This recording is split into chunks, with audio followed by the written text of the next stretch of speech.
Korang, Assalamualaikum, gitu kan. Okey, jadi hari ni aku nak bercerita tentang salah satu kes yang memang orang kata menjadi satu tanda tanya lah, kan. Disebabkan kes ni memang orang kata masih lagi unsolved. Dan sampai sekarang pun kita masih lagi tak tahu siapakah pelakunya. Okey, iaitu kes Public Prosecutor versus Hanif Basri, ataupun dalam erti kata nama lain, mangsanya merupakan Norita Samsudin. Tapi apa yang aku nak fokus hari ini adalah tentang bagaimana, okey, mungkin ramai yang tertanya-tanya bagaimana Hanif Basri ni sendiri memang dilepaskan. Apakah yang menyebabkan dia dilepaskan daripada tuduhan? Tentang fakta kes, sebenarnya mayat Norita Samsudin ni memang dijumpai dekat dalam apartmennya sendiri, iaitu di biliknya. Dan dia duduk bersama dengan housemate dia lah. Dan yang jumpa Norita Samsudin ni memang housemate dia sendiri, iaitu Kenneth dengan Azura. Okay. Sebenarnya satu hari di hari kejadian tu, sebenarnya housemate dia ni macam baru balik. Aku tak sure baru balik daripada mana kan. Bila dia baru balik tu, tiba-tiba waktu dia nak masuk rumah tu, dia memang bau satu bau ni tau, yang memang tidak menyenangkan lah. Orang kata macam bau yang memang tak best lah. Okay, lepas tu mungkin semua orang rasa pelik lah. Okay, pada pukul 4.30 pagi kenapa lampu masih terbuka kan? Namun sebenarnya housemate dengan Norita Samsudin ni memang ada persetujuan, iaitu untuk membiarkan lampu tu memang terbuka. Okay, memang biar je lampu terbuka kan. Sebab kita kan kadang-kadang memang kita duduk rumah, kita nak biar lampu terbuka supaya orang tahu yang kita ada dekat dalam. Mungkin itu juga kot yang dibuat oleh housemate diorang ni. Tiba-tiba waktu diorang masuk ke dalam bilik tu, ada salah seorang housemate diorang ni macam tiba-tiba macam ada ternampak figure tau. Macam ternampak figure macam keluar daripada rumah. Faham tak? Macam dia macam sini ada macam nampak orang macam lalu belakang. Tapi housemate dia ni macam tak ada lah rasa apa-apa. Mungkin dia rasa macam tak apalah, mungkin orang lain kot, atau mungkin perasaan dia je. Tapi sebenarnya waktu diorang masuk rumah tu, diorang perasan yang pintu diorang tu terkunci. Faham tak? Diorang memang kunci pintu lah. 4.30 pagi, siapa yang nak biarkan pintu terbuka? Tapi bila dia keluar balik rumah, tiba-tiba dia nampak macam pintu terbuka sikit. Pintu terbuka macam sikit je tu. Jadi dia macam pelik lah kan. Macam betul ke perasaan aku ni kan? Sudah tak. Sudah takut. Selepas je macam Azura, okay, orang yang perasan tentang body odor ni, Azura, dia perasan yang something is wrong. Faham tak? Dia rasa macam something wrong lah bila dia nampak macam pintu yang mula-mula dia tutup tadi terbuka. Lepas tu tiba-tiba dia nampak macam ada body odor yang sangat kuat semua benda kan. Jadi dia decide untuk pergi bilik Norita. Okay, bila dia pergi bilik Norita tu, dia panggil Kenneth kan. Macam jomlah kita panggil dia sama-sama kan. Lepas tu macam diorang panggil lah Norita, tak ada orang jawab. Lepas tu Norita, tak ada orang jawab. Lepas tu kan, after macam diorang panggil-panggil tu, Kenneth ni macam dia rasa takut tau. Dia rasa macam takut, jadi dia turun dekat guard house. Sebab dia rasa macam rumah diorang ni macam kena pecah. Faham tak? Tapi Azura tinggal kat atas. Jadi Azura ni dia pergi masuk bilik Norita tu. Jadi dia masuk bilik Norita tu, lepas tu dia macam buka lah kan. Tapi dia perasan yang pintu bilik Norita tu macam terbuka sikit kan. Kita apa, dia macam tak berkunci. Jadi dia buka, and then dia buka lampu. Dia panggil lagi Norita ni. Norita, tak ada orang jawab. Jadi dia pun macam pelik lah. Lepas tu dia tarik lah selimut.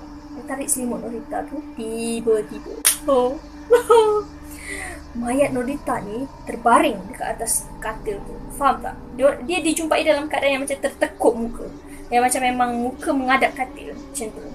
Yang memang boleh lemas lah. Jadi Azura ni pun memang panik lah. Faham tak? Memang apa dia nak buat? Kau bayangkan kalau aku kat situ aku nak buat apa? Faham tak? Jadi dia memang panggil, dia keluar rumah, and then dia panggil Kenneth yang ada dekat guard house tu. Tu dia nak panggil Kenneth tu, tiba-tiba dia macam perasan ada seorang lelaki. Faham tak? Seorang lelaki dalam menuju ke guard house tu. Dia macam tengah pakai baju. Faham tak? Like dia macam, and then yang Azura ni pula memang rasa yang lelaki tu yang yang dia perasan tadi, yang tadi dia macam ingat itu adalah bayangan dia je, tapi dia memang rasa itu yang lelaki yang dia nampak dekat dalam rumah dorang tadi. Okay, dia pun panggil lah, "Hey, tak guna, bastard, you are a killer." Macam tu kan, macam dia macam menjerit lah, macam aku rasa dia lah pembunuh tu, benda kan. Dekat situ lah. Tapi tiba-tiba dia kejar-kejar tak dapat. Maksudnya macam guard tu pun macam kejar dia ni tau, tak dapat juga. Jadi macam tiba-tiba menghilang macam tu. Berakhirlah sudah hari pertama. Dengan aku takut. Aku sebenarnya tengah bercerita ni malam ni, so aku takut. Okay. So dia, si Azura ni turun. Okay, bila dia nampak lelaki ni macam dah hilang, lepas tu dia turun lah pergi kat guard house tu. Lepas tu macam dia turun, lepas tu guard tu naik lah dengan dorang kat rumah. Sebab nak attack Norita Samsudin ni lah pula kan. Takkanlah nak biar macam tu je. Okay, jadi after je macam guard tu dah naik dengan dorang, so dorang macam pergilah balik dekat Norita Samsudin ni punya bilik kan. Dan sebenarnya Norita Samsudin ni dijumpai dalam keadaan yang dia berbogil dan kepala dia tu macam disarung dengan sarung bantal, and then mulut dia macam diikat dan disumbat dengan kain tau. Dia macam kain tu macam sumbat dekat dalam mulut. Lepas tu tangan dia pun terikat. Okey, tangan dia terikat dekat belakang. Dan itu dalam keadaan yang dijumpai lah. Dan polis cuba membuat inference lah yang kata mungkin dia dirogol sebelum dibunuh. Okey, tapi yang menjadi persoalannya adalah dia memang dirogol sebelum dibunuh kan. Itu tapi masalahnya tak ada ciri-ciri yang rumah tu dipecah masuk pun. Jadi bila tak ada ciri-ciri rumah tu dipecah masuk, kemungkinan besar yang orang yang terakhir yang bersama Norita Samsudin ni adalah orang yang memang Norita Samsudin ni kenal. Faham tak? Itu adalah assumption yang memang kita boleh buat. Dan bila cakap pasal circumstantial evidence ni, maksudnya kemungkinan besar yang dia adalah orang yang dikenali dengan apa, maksudnya Norita Samsudin memang kenal. Sebab itulah tak ada ciri-ciri pecah masuk. Mungkin Norita Samsudin ni bukakan kunci rumah dia, semua benda jemput masuk dan sebagainya. Okay. Jadi bila adanya assumption kata yang memang rumah dia ni tak ada ciri-ciri pecah masuk, jadi dia mungkin ada dua kemungkinan. Okay, dia dah jadi macam dah terbahagi kepada dua kemungkinan. Iaitu yang pertama, mungkin dia dirogol sebelum dibunuh. Tapi kemungkinan yang kedua pula adalah kemungkinan besar yang itu adalah sex play. Faham tak? Maksudnya diorang ni buat kan, sebab ada yang buat memang boleh di-assume kata yang dia diikat semua benda tu disebabkan untuk kepuasan seks. Dan yes. So jadi itu adalah antara dua assumption lah yang ada dekat kes ni. Jadi selepas dia dah macam polis datang semua benda kan, adalah beberapa evidence yang dijumpai kan. Maksudnya yang dijumpai di dalam bilik Norita Samsudin tu lah. Antaranya adalah 3 different seminal samples. Maksudnya sekarang ni dekat dalam bilik Norita Samsudin tu ada 3 DNA yang berbeza. Yang pertama dimiliki oleh Norita Samsudin. Yang kedua dimiliki oleh unknown male one. Okay. Dan yang ketiga dimiliki oleh Hanif Basri, iaitu suspek dekat dalam kes ni. Okey. Dan tiga-tiga ni lah. Dan sebenarnya dekat dalam bilik dia tu juga dijumpai 11 tissue paper. Okey, yang ada semen stains daripada ketiga-tiga ni. Maksudnya tiga-tiga orang ni ada DNA dia dekat katil, dekat tissue paper tu. Lepas tu kan Norita Samsudin ni kan diikat kan. Jadi barang yang digunakan untuk mengikat Norita Samsudin ni pun memang ada DNA ketiga-tiga orang ni.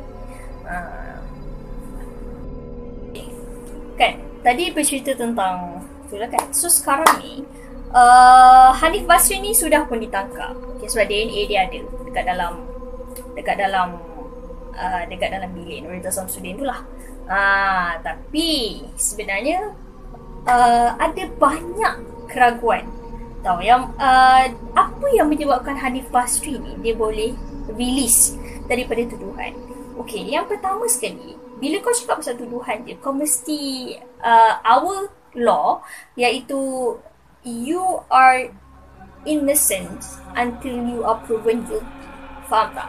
Ada sesetengah negara yang memang cakap yang engkau bersalah sampai kau dibuktikan tidak bersalah. Ada sesetengah negara menggunakan itu. Tapi kita kau tak bersalah selagi tak dibuktikan bersalah.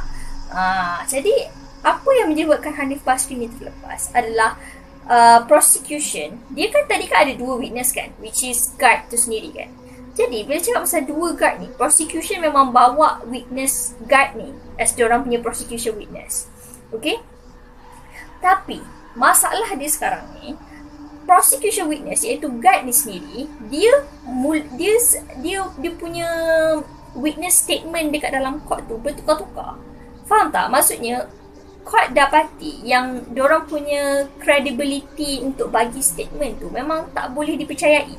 Sebab waktu diorang cakap kat polis tu, diorang yakin macam Hanif ni macam orang yang diorang nampak dekat apartment. Faham tak? Tapi waktu dekat dalam court tu, tiba-tiba dia ubah balik statement dia. Dia kata yang dia dekat dalam panic mode. Yang macam dia tak boleh nak kenal muka siapa, semua benda kan. Jadi dekat situ memang kita boleh nampak lah yang macam mana kita nak prosecute, faham tak? Memang tak ada orang yang boleh membuktikan kata Hanif tu ada dekat situ. Lepas tu, yang kedua pula, kan DNA dia dijumpai. Betul tak? Selalunya dekat dalam TV-TV kan memang yang selalunya macam dah last resort dia DNA tiba-tiba ada kan. So benda kan mesti dia lah pembunuhnya gitu. Tapi sekarang ni masalahnya, macam mana kita nak determine kata Hanif Basri ni yang bunuh Nurita Samsudin ni? Sebab ada lagi satu lagi DNA iaitu Angon Milwan tu. DNA dia ni pun ada dekat situ juga. Faham tak? Dan sebenarnya DNA tu juga tak dapat nak membuktikan bahawa memang Hanif Basri ni lah orang yang last kali bersama dengan Nurita Samsudin. Sebab statement Hanif Basri ni dia cakap yang dia jumpa Nurita Samsudin sehari sebelum dia dibunuh. Dan diorang ni sebenarnya memang berjumpa setiap setiap minggu tu diorang jumpa, kadang-kadang untuk buat seks dan sebagainya. Jadi memang kebiasaannya begitu. Jadi macam statement dia pula yang kata memang sehari sebelum tu yang dia jumpa Nurita Samsudin ni, hari kejadian dia tak jumpa langsung. Begitu. Itu pasal guard lah. Okay, tapi pula pasal kan dia ada lagi satu witness lah, definitely, iaitu housemate diorang ni. Housemate diorang ni pula cakap yang memang bau badan diorang kenal sangat dengan Hanif ni sebab Hanif selalu datang agaknya keluar masuk lah kot rumah si Nurita Samsudin ni kan. Jadi diorang kata itu bukan bau badan Hanif, macam itu bau badan orang lain, bau badan yang berbeza. Lepas tu pula diorang, si Azura ni kan tadi macam perasan yang kata ada orang lalu lalang kat belakang kan. Dia kata yang lelaki tu macam ada darker skin sikit daripada Hanif ni. Jadi dekat situ macam mana kau nak tangkap? Faham tak? Memang tak ada bukti. Macam tu. Maksudnya tak ada itulah buktinya. Lepas tu macam diorang ni macam anggap motif Hanif ni adalah sebenarnya Hanif ni macam jealous dengan Nurita ni. Jealous dengan Nurita sebab Nurita ni macam ada hubungan dengan lelaki lain. Itu apa yang diorang ni kata lah kan. Tapi sebenarnya macam benda tu tak pasti. Faham tak? Macam mana? Takkanlah sebab jealous je. Takkanlah sebab jealous orang tu macam nak bunuh. Itu adalah antara benda-benda yang menyebabkan Hanif Basri ni terlepas. Yang pertama DNA, yang keduanya witness macam tak credible. Maksudnya macam senang cerita prosecution, iaitu pendakwa raya memang tak dapat nak betul-betul establish dia punya case. Jadi ini adalah antara reason lah kenapa Hanif Basri ni dilepaskan, dan kenapa sampai sekarang lagi yang Nurita Samsudin ni tak settle. Dan sampai sekarang pun sebenarnya kita masih lagi tak tahu siapakah pembunuh Nurita Samsudin ni. Namun sebenarnya kita tak tahu kan apa yang berlaku. Jadi harap-haraplah pembunuh itu bukanlah orang yang jahat yang sedang berkeliaran sekarang ni. I hope so. Jadi itu je lah yang I boleh share dengan korang hari ni. So harap-harap dapatlah apa yang patut, serba sedikit kan. Gitu. Jadi itu sahaja. Bye bye. Assalamualaikum. Peace ya.